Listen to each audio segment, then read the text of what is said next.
بسم اللہ الرحمن الرحیم۔ السلام علیکم۔ حضرت امام اعظم جناب حضرت امام ابو حنیفہ رحمۃ اللہ علیہ کے ہمسائے میں ایک شخص رہا کرتا تھا۔ وہ شخص چمڑے کے موزے بنایا کرتا۔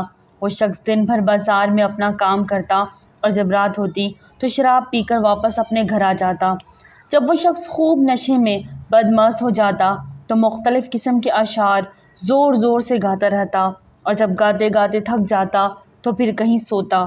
حضرت امام ابو حنیفہ رحمۃ اللہ علیہ ساری رات عبادت اور ریاضت میں مصروف رہتے تھے اور وہ رات بھر اس شخص کی چیخ و پکار سنتے لیکن ہمیشہ خاموش رہتے۔ ایک دن حضرت امام ابو حنیفہ رحمۃ اللہ علیہ کے کانوں میں اس شرابی کی آواز نہ آئی تو صبح امام ابو حنیفہ نے لوگوں سے دریافت کیا کہ کیا بات ہے، آج ہمارے پڑوسی کے یہاں سناٹا کیوں رہا؟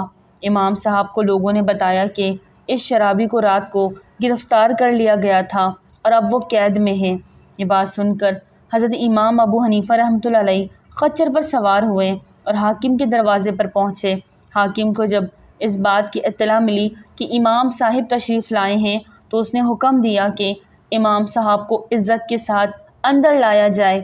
حاکم نے اٹھ کر خود حضرت امام ابو حنیفہ رحمۃ اللہ علیہ کا استقبال کیا اور حضرت امام ابو حنیفہ رحمۃ اللہ علیہ کو مسند پر اپنی جگہ پر بٹھایا۔ حاکم نے بڑے ادب سے پوچھا، امام صاحب میرے لائق کوئی خدمت ہے کیا؟ تو امام صاحب نے فرمایا، میرا ایک پڑوسی ہے جسے تمہارے سپاہیوں نے گرفتار کر لیا ہے، میں چاہتا ہوں کہ آپ اس قیدی کو رہا کر دیں۔ اس حاکم نے امام صاحب سے کہا، بسر و چشم، صرف یہی نہیں بلکہ آپ کی تشریف آوری کی وجہ سے کل رات جتنے لوگ بھی گرفتار کیے تھے میں ان سب کو رہا کرنے کا حکم دیتا ہوں۔ چنانچہ حاکم کے حکم سے تمام لوگ جو اس رات کو گرفتار کیے گئے تھے وہ تمام لوگ رہا کر دیے گئے۔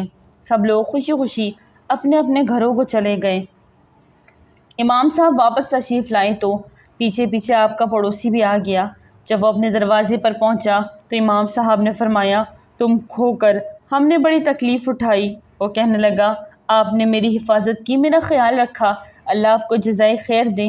آپ کے پڑوس سے مجھے کس قدر فائدہ ہوا، اللہ کی قسم آج سے شراب کا کوئی ایک قطرہ بھی میرے لیے حرام ہے اور ہمیشہ حرام رہے گا۔ کہتے ہیں آپ کا پڑوسی اپنی توبہ پر آخری وقت تک قائم رہا اور پھر کبھی کسی نے اسے شراب پیتے اور شور و غل مچاتے ہوئے نہیں دیکھا۔ ابن جریر اور ابن ابی حاتم میں ایک مطول قصہ بزبان ہے کہ حضرت مجاہد رحمۃ اللہ علیہ مروی کرتے ہیں، اگلے زمانے میں ایک عورت حاملہ تھی۔ جب اسے درد ہونے لگا اور بچی تولد ہوئی تو اس نے اپنے ملازم سے کہا کہ جاؤ کہیں سے آگ لے آؤ۔ وہ باہر نکلا تو دروازے پر ایک شخص کھڑا پوچھتا ہے کہ کیا ہوا، لڑکی یا لڑکا؟ اس نے کہا لڑکی ہوئی ہے۔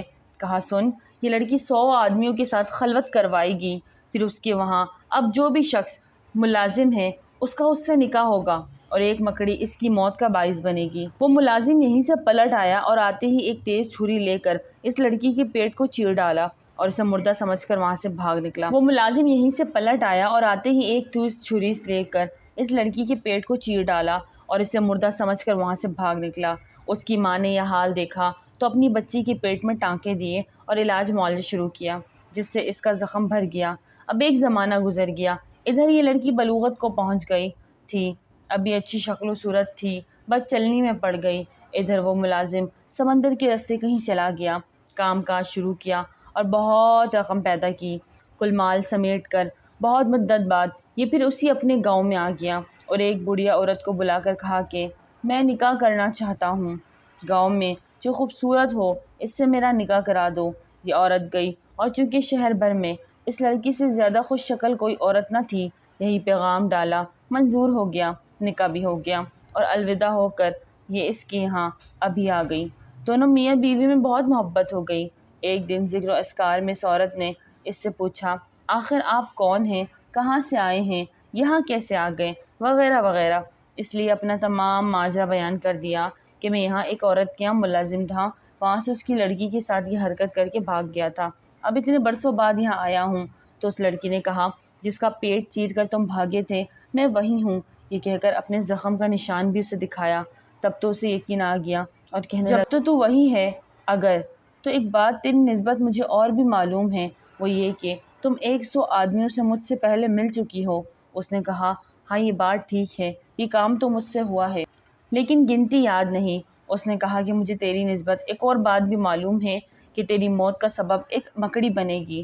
خیر چونکہ مجھے تجھ سے بہت زیادہ محبت ہے، میں تیرے لیے ایک بلند و بالا بخت اور اعلیٰ محل تعمیر کروا دیتا ہوں، اس میں تو رہ کر تاکہ وہاں تک ایسے کیڑے مکوڑے پہنچ نہ سکے۔ چنانچہ ایسے ہی محل تعمیر ہوا اور یہ وہاں رہنے لگی۔ ایک مدت کے بعد ایک روز دونوں میاں بیوی بیٹھے تھے کہ اچانک چھت پر ایک مکڑی دکھائی دی۔ اسے دیکھتے ہی شخص نے کہا، دیکھو آج یہاں مکڑی دکھائی دی۔ عورت بولی، اچھا یہ میری جان لیوا ہے، جب ہی سہمی ہے کہ میں اس کی جان لوں۔ غلام کو حکم دیا کہ اسے زندہ پکڑ کر میرے سامنے لاؤ۔ وہ پکڑ کر لایا۔